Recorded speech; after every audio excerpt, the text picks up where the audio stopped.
Hey Trevor, what you working on? Oh, hey.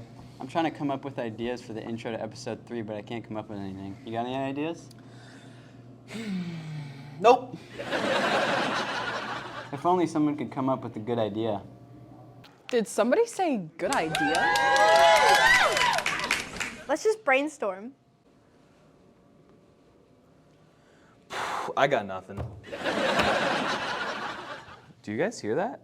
Hear what? That.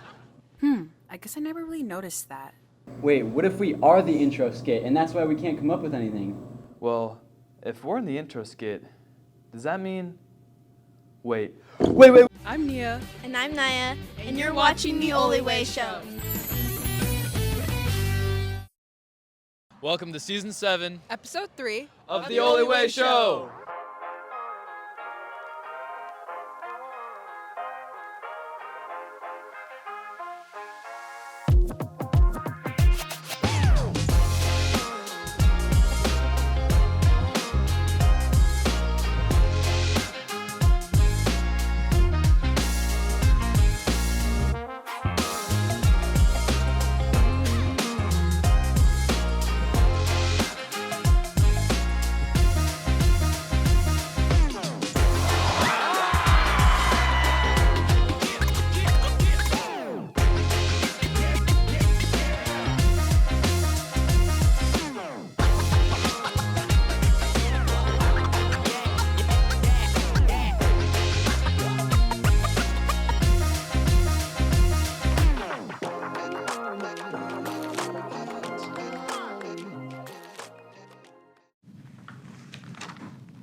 Hey Nia, did you know in the 1944 yearbook they had a tribute to World War II? Oh my gosh, that's so cool. Did you see in the 1980 book they had a gun club? Oh my god.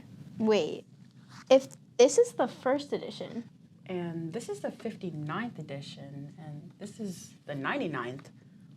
Where's the 100th? So the yearbook itself has been around for well over 100 years. If you go look in our Career Center, there is a whole wall of them, and they started way back, I want to say like 110, 112 years ago. So we've had a yearbook here. And then this year, we're counting this as our 100th yearbook because there was a journalism class that started it, and then somewhere about 100 years ago, they had a dedicated yearbook class take it over. So now this is kind of like the yearbook class yearbook 100th edition this year. It's shocking how different like the world is. Like when you go back and look back even like 10 years ago, how different kids were, the latest fads, the latest fashions, the things that kids do and all that. And so just seeing that, how much the world has changed, it's really cool to look back. Because I look back at all the old yearbooks, like I've been going through and looking at yearbooks from the past years, and just to see, there's dedications to kids who went off to war in World War II in the yearbooks from the 1940s. And we had kids who went to Vietnam and fought, and there's just so much history involved with this that it's a really cool thing. My name is Jada Lagerway, and I'm the yearbook editor in charge of senior portraits and the senior ads. So at the beginning of the year, the editors all meet and we look back at the yearbooks from the last years and see what we did then and decide what pages we like and if there's any pages we want to add. And then we try to fit that into the 300 pages we're given. So the timeline starts at the beginning of the year. We give like a month or so. Zerati trains the first years, and the second years just get a little bit of practice. But generally, if it's like more experienced second years and third years, we actually start like that. So the first month is slower, but it's definitely like October is when it starts picking up. And then we work all the way till usually like March is when we want to get everything in and done, because the book is usually due this week after spring break, so like mid-April. So the timeline in general, that sounds like a lot of time, but when you're actually doing it, it's not very long. You run out of time really quickly. So this last year of 2023, at the end of the year, we started talking about some of the things we wanted and, practicing, working with some of the designs or ideas. And then into the summer, the students, or this last summer, only the editors, we went to a camp for yearbook to workshop our theme and kind of what we wanted our yearbook to look like, stuff like that. Everybody in yearbook class, I'll ask them, are you done with that page? Oh yeah, I'm almost done. I just have to write all the captions. Well, the captions and the body copy and the writing is what takes so long to do. So when that's not done, it's stressful because somewhere around the first week of April, we have to turn in 360 pages of this book. And we have never missed a huge deadline, but it's always stressful, especially after the new year. You know, we start off so slow and you think you got all the time in the world, and we don't. I'm in charge overall of pretty much the class. All of the editor meetings and decisions that we make as editors it's a 5-person editor team, and all of us kind of equally make those decisions, but ultimately I'm the chief editor. All the editors in the class have a table that they're assigned to, but for me as chief editor, I kind of go around the entire class, not just my table, when helping people and being someone that's there for them when they have questions. And also working with our yearbook rep at the company that we use to order and produce our yearbooks as well. That's another big part of what I do as chief. For any students who are interested in joining yearbook, I would just like to tell them that yearbook is a lot of work. It's a commitment, and that if you want to be in this class, it's really something serious and you have to be on top of stuff. And also a big part of yearbook is taking constructive criticism, so being sure that you can hear things about your work, and instead of seeing it as an insult or taking it in a negative way, you see it as people trying to help you be better and make something greater than you did in your first attempt. I've been in yearbook since sophomore year, which is the first year you can join. That year I was a staff member, and I don't know, I've just kind of worked my way up and I became chief this year. Some of the biggest challenges that I face is just discourse between staff members and editors, because a lot of the stuff we do with design is just so subjective, and a big part of my job has been making sure that we create a book and a finished product that everyone in the class can be proud of and can associate with their opinions, and making everyone's voices heard in the design process. Most days I do the writing because you have partners for pages, and I like to write, so I just get interviews for stories and look at the picture and see who's in it and then write about them and their experience. I've learned a lot about editing words-wise just on how to write in a yearbook, because it's a lot different than I expected and different than anything I've ever done before, and then also just a lot of editing in Photoshop and Illustrator. One way that yearbook has impacted me outside of class is that I've had the opportunity to go to events that I usually wouldn't go to. This is because I'd be assigned things or different sports which I have to photograph, and that is one way how yearbook has impacted me, and it's helped because all these events that I usually wouldn't go to and I wouldn't know about, I do know about them now. And it's really fun just to see how involved the school is and how we can showcase that in our yearbook. So there's a couple different things it is. It's a historical document that everybody looks at forever. And I know, like, a lot of kids will say to themselves, like, well, you know, I'll look at it for a little bit and I'll put it away. I will tell you, as a 50-something-year-old person, like, I go back and look at them from time to time. Last summer, there's a group of friends I hang out with from high school. We were talking about the old days, and I went in and I grabbed my yearbooks, and we're sitting around my table in the backyard looking at old yearbooks and looking at old signatures. So it's that historical document. It shows what society was like, and it's just a really cool way to go back and look at things. It's a conversation starter, and yeah. Speaking of looking back, let's take a look at some of our most notable alumni from Olympia High School. One of the most notable and earliest alumni was Moore Fairchild. Graduating in the class of 1913, Fairchild would go on to fight in World War I as a bomber pilot, multiple roles during World War II, and become a 4-star general in 1948 as the Vice Chief of the newly formed Air Force. As one of only 3,517 recipients, Bruce Crandall received the Medal of Honor for his actions during the Vietnam War. Graduating from Ole in 1951, Crandall was drafted and served in the U.S. Army until 1977. Thanks to his quick thinking during the Battle of Le Drang in 1965, Crandall evacuated dozens of wounded soldiers by helicopter. His actions will be featured in the popular 2002 war film, We Were Soldiers. The Fleetwoods, consisting of Gary Troxell, Gretchen Christopher, and Barbara Ellis, have produced multiple #1 and top 10 hits in the 50s and 60s, both in the US and the UK. With Barbara Ellis and Gretchen Christopher graduating in 1958 and Gary Troxell graduating in 1959, the band started as a female duo, with Gary joining after they created the song Come Softly to Me together. Released in 1958, the song became a #1 top hit shortly after its debut. Hey guys, I hear we have some girls on campus playing football. I think we should learn more about Nia, it's flag football. Oh, my bad. I'll go ask Mr. Iddens about that. Hi, my name is Nia, and I'm here with Mr. Iddens, the athletic director, and we were wondering how flag football is going. Hi, Nia. Thanks for having me. Flag football is going great. This is kind of a project that came out of nowhere, where the SPSL kind of applied for a grant, and the Seahawks essentially paid for the whole thing to get started. They provided money for the coaches, money for a grant for all the uniforms. They gave us a kit that kind of included footballs and some gear, which kind of got the ball rolling and took off here. And we really didn't know what to expect when we kind of rolled this out. Didn't know if we get 10 girls or 30, and sure enough, we got 50 plus, which is kind of more than anybody in the area. So things have been going really well so far.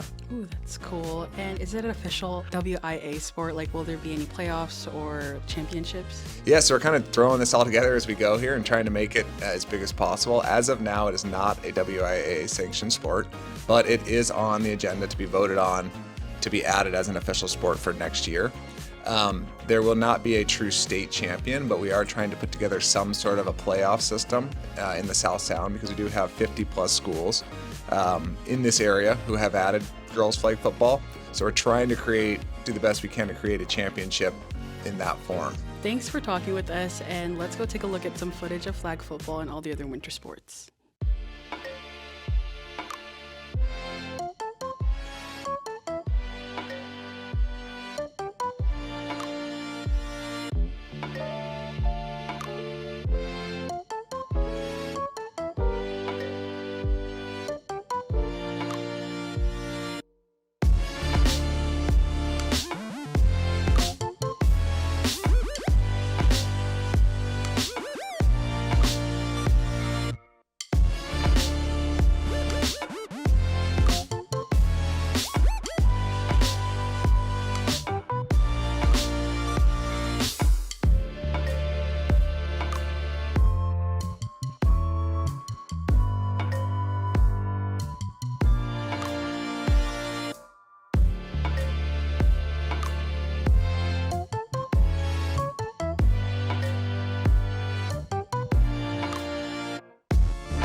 Hey, Logan, Trevor, you got a note from Mr. Grant, so you might want to take a look at that.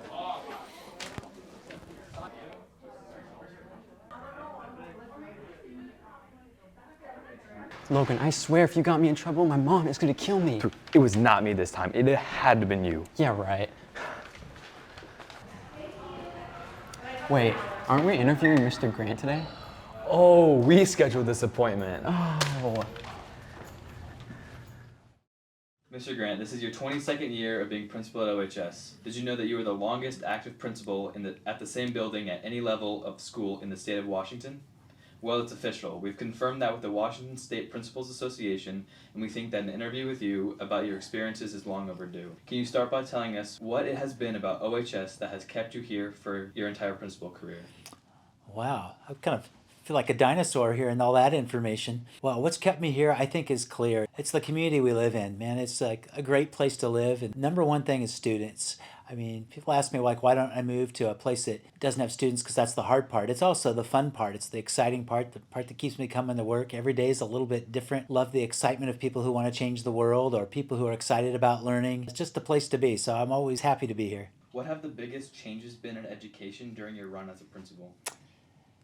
Wow, I think when we started, we were kind of like a lot of schools. We were like kind of a one-size-fits-all, and that kind of a college prep high school. And if you didn't meet that kind of one-size-fit-all, then basically the student had to go somewhere else. That's maybe an overgeneralization, but I think in a lot of ways we've tried to become a school for any student's needs. And our hope is that any student that comes here, that we can fulfill their needs. At least that's what we're trying to do. And so rather than just have straight up regular core programs, there's a lot, I think, of programs that are catered to different learning styles, like the farm or alternative classes. Some of our CTE classes like art have changed and technology classes have changed. So really trying to meet the needs of those students, and not just the courses, but the way we teach classes. Rather than lecturing at students all the time anymore, we want students to be part of the learning business, for students to be the experts, the ones that are doing the action, not the teachers. So I think that's changed quite a bit. I think that's exciting. I think things have improved. I hope so anyway. But that's where I've seen change the most.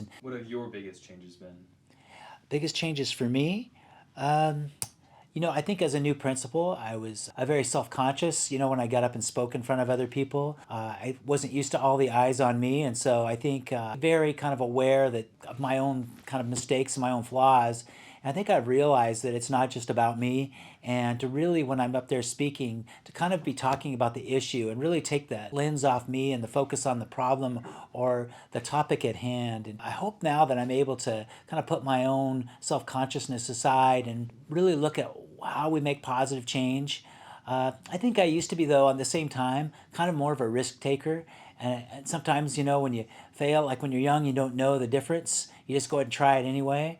And as I've gotten older, I've sometimes shy away from that. So I've got to remember to go out there and still try to take some of those risks that I used to do. Because as you get older, sometimes you're a little more reluctant in taking risks, doing things like a rap song or something that's like something I probably wouldn't do in my older age than my younger age. Well, Mr. Grant, it's clear that you've grown as a principal. Would you say you've improved at everything? Well, everything?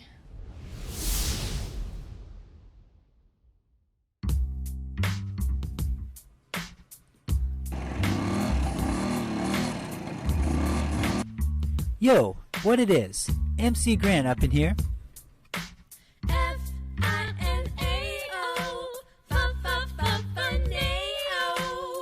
Failure is not an option. When you hear my beats, y'all go pop it.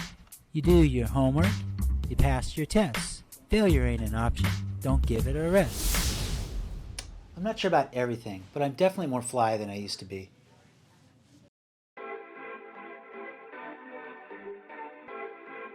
Yeah, they wishing and wishing and wishing and wishing. They wishing on me. Yeah. It's been 15 years. The MC's back and better. In this rap game, I'm the rhyme trendsetter.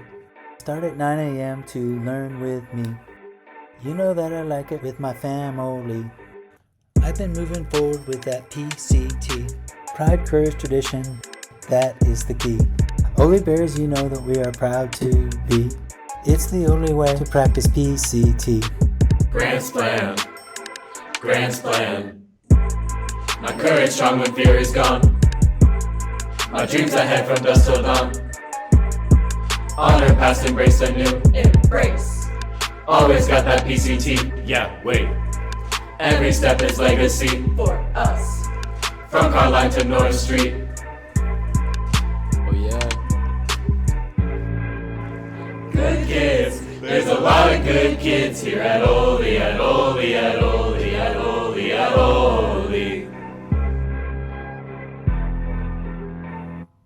They say, do you love me? I tell them only partly. I only love my students and pepper, not salty. Another dove. You know it's always Bears by 40. Holy Bears, we're cheering louder than the other team. And you know me, class of 24, they about to leave. We the best school in all of history. Pride, courage, tradition is our strategy. Grand Slam, Grand Slam. My courage strong when fear is gone. My dreams ahead from dusk till dawn. Honor past, embrace the new. Embrace. Always got that PCT. Yeah, wait. Every step is legacy for us. From Carline to North Street.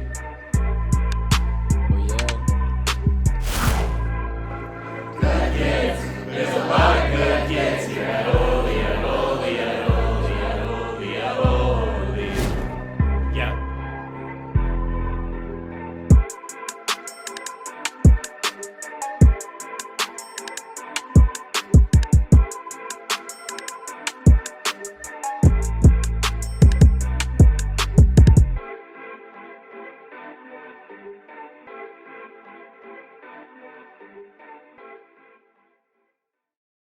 Thanks so much for watching. And remember to honor the Ole way.